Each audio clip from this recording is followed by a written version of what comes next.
Hello guys, you are welcome to my channel. Please subscribe the channel if you don't have subscribed it. Now I'll show you how to find the memories order even by using the QBasic program. Now start with the program. CLS input enter number to check order even and just define a variable. I have defined just an variable, and now if n is modulus division by 2 equals to 0, then print the number is even gone else print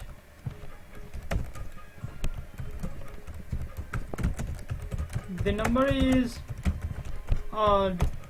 Now we are in div to close if statement, and now then let's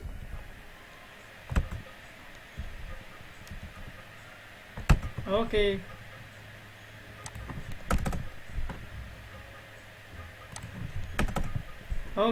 now here close your program by using the end statement. Okay, now run the program using F5 key. Number 8, the number is even. Again run your program. 7, the number is odd. Here the n modulus division by 2, when you divide by 2 and if you get remainder 0, then it will be odd. If you got 1, then it will be odd number. Okay, it's the main process of this program. Thank you for watching the video. Don't forget to like, comment and subscribe. If you have any questions, then you can comment down. Thank you, and thank you again.